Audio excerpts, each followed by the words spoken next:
Today we're going to be examining the papacy of Pope Gregory XIII, born as Ugo Boncompagni in Bologna in the year 1502.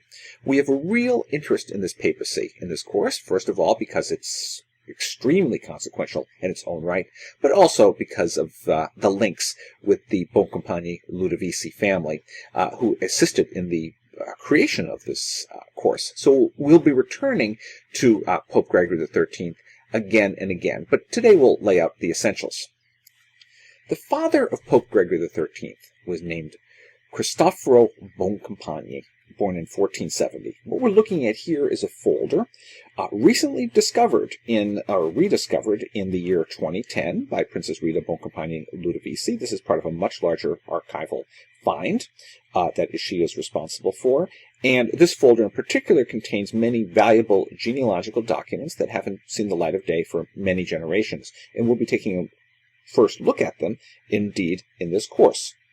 Well, Cristoforo Boncompagni belonged to a family in Bologna whose origins stretched back to the 10th century.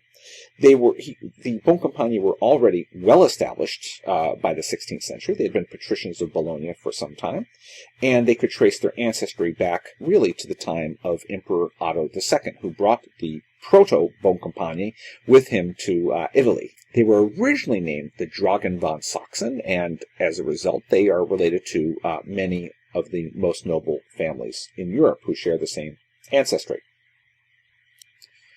Now, the Boncompagni put down roots in Assisi, but also a town called Visso. This was a small town in the so-called Val Nerina that, though small, commands one of the main roads that cross the Apennines. You can get an idea of the terrain of Visso from this view, which was found in the family archive. It obviously was of genuine importance for the family identity. And as such, Pope Gregory XIII, during his reign, was a patron of the town of Visso. He restored or rebuilt the main town gate and left this coat of arms as a marker and a memorial.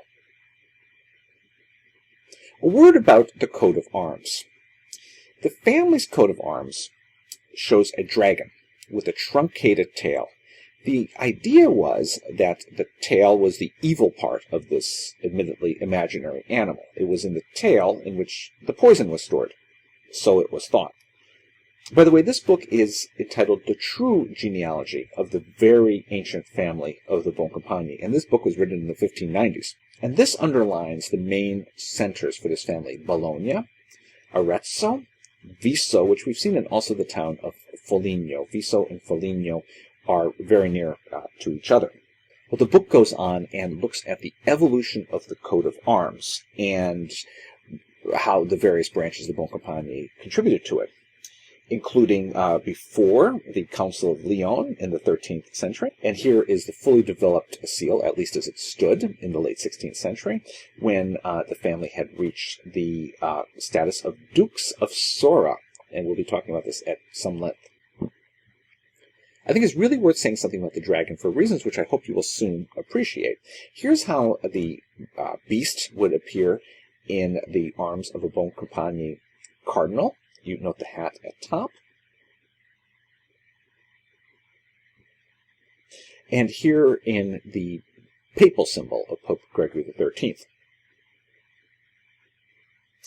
In this case, the dragon tail has been truncated quite severely, as you can see here on the right, where the dragon seems cut in half. And in fact, either blood or venom or both is dripping from its trunk. Well, Pope Gregory XIII really put the family symbol of a dragon to work in an example of what we would call today branding. Let's take a look at this medal, which is unfortunately dated and also a bit hard to read, so to speak, because it's made out of lead. It was a complimentary medal that would have been handed out as a gift. But the reverse shows a dragon, either in a tree or, better, on a pole. And there is a group of people who, in a very excited fashion, are clamoring to see it. The Latin motto on the reverse says, "Hope of the same help." What does this refer to? The reference must be to the Old Testament, an incident which, when Moses was leading the Israelites in the desert, and there was a plague of snakes, and we're told Moses made a serpent of brass and put it upon a pole. And it came to pass that if a serpent had bitten any man, when he beheld the serpent of brass, he lived. Well, this is part of a much larger story, but this must be the reference.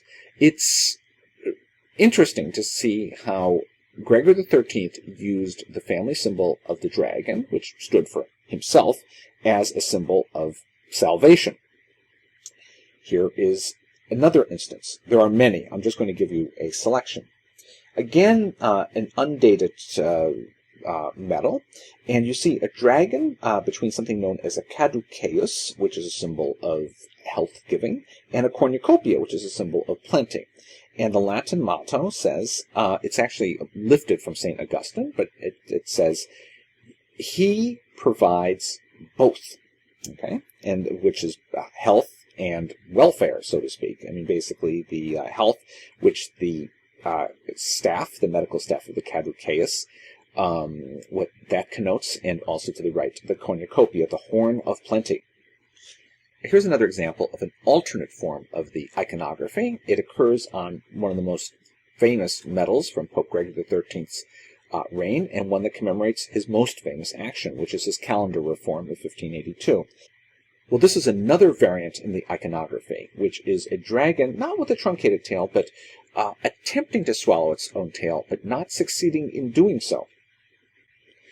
Well, as it turns out, recording all these types, and also a few that have not been seen, at least in the modern era, the Jesuit priest Filippo Bonanni in 1699 put together a catalog with lengthy explanations and explications of all the papal medals that existed to his day. And in fact, if anything, there's the sin of commission rather than omission. There are probably more medals in here than ever existed or were ever circulated. And here is a dragon astride a shield, and it says SPQR, so it's a symbol of the Senate and people of Rome. The dragon is rowing a boat, and the Latin motto is Optime Regitur. It's being steered in the best possible fashion. Again, an allusion to the reign and governing style of Pope Gregory XIII. Now, here's another instance that I only have from Bonanni's 1699 compendium. I don't have the medal itself. The Latin motto on the reverse says Pro Cunctis, for the benefit of all, and as a dragon is flying over ruins. The allusion may be in tearing down some expensive and perhaps needless fortifications against the Turks that were oppressing the people of the area known as Castello di Castelfranco. So by tearing down these needless fortifications, he was helping the people of this region. In this instance, the dragon with wings spread is coming out of a door, whether to a church or a palace. The year is 1579, and the Latin motto is, he is awake, vigilat. Of course, the reference again to Pope Gregory XIII. Now, here is a series of 5 medal reverses that Bonanni includes in a 1699 compendium. And one wonders whether these ever existed, or whether they were just simply trial balloons. However, even judging from the existing medals, it's quite clear that Pope Gregory XIII gave extremely free rein to his engravers to come up with, in fact, not just lively, but wild variations on the dragon theme. If we take a look at these 5, from left to right, top to bottom, the first one on the left is a happy prediction, or Felix Praesagium. The second one shows the dragon almost swallowing its own tail. We've seen that this is a legitimate motif. The one that on the far right spells out Gregory in Greek letters. On the lower left, it's the dragon, and a prohibet he furnishes, but does not prohibit, does not stand in the way. And you see a dragon standing at a city gate. And finally, the wildest of all, twin dragons flying in the air, dragging a chariot that seems to have vegetation in it. And the Latin motto says, seeds for the desert areas. Now here's a medal which I haven't seen in this form, but it's not just reported, it's illustrated by Bonani. It's a foundation medal for the Roman college that Pope Gregory XIII built. We'll be talking about this in a little while. The reverse says Tutum Regimen, a safe or secure rule.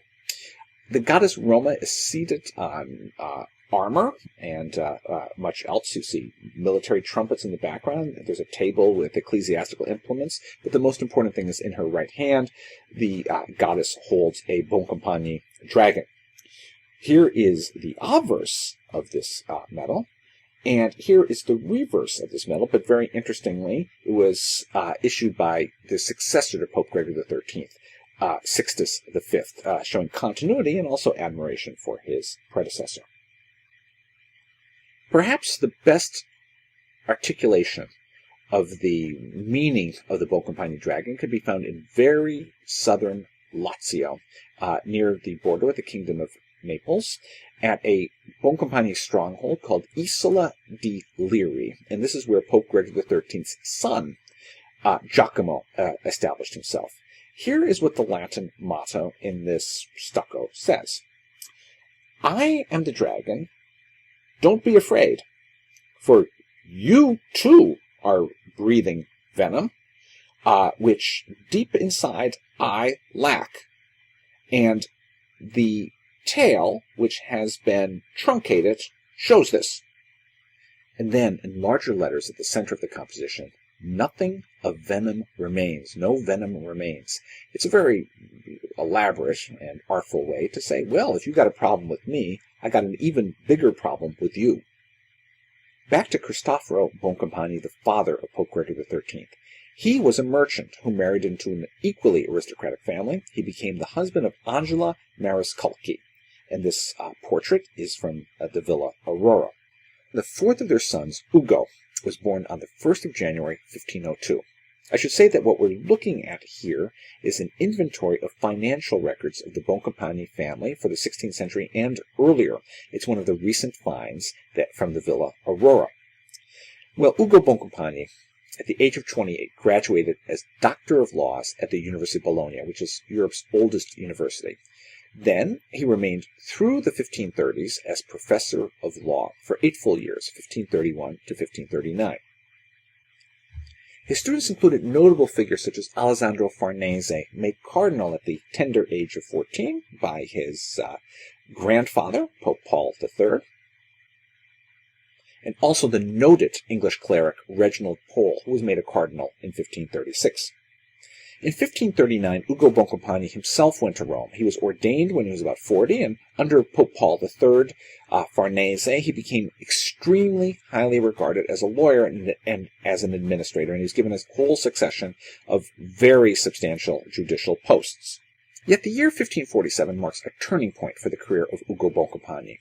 Even though he was already in so-called minor orders, in order to preserve the family name and also for other reasons, Ugo Boncompagni deliberately had a natural son, Giacomo, who was born the 8th of May, 1548.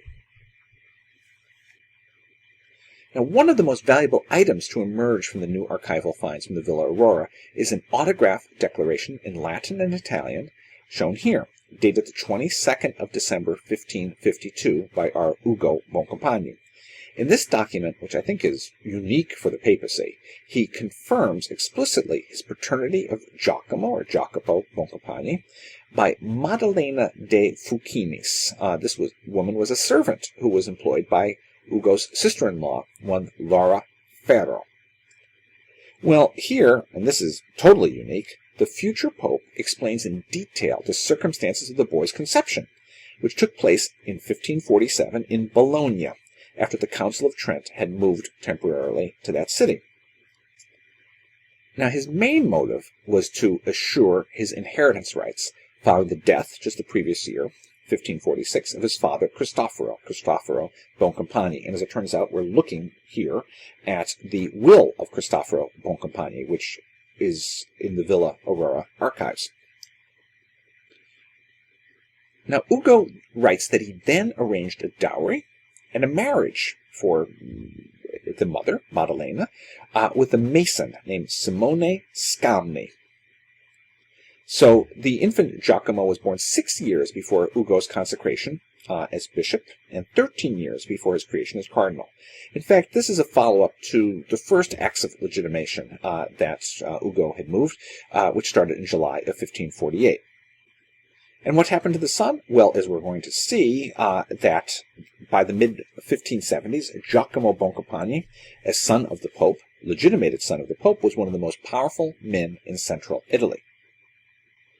There's an accompanying note to that document we saw, and it was written in 1870, and the Boncompagni Ludovisi family archivist named Enrico Narducci, he explains the chance find of what he terms this precious document, and also accompanying the manuscript is a modern transcription of the text, apparently by later archivist Giuseppe Felici in the 1940s.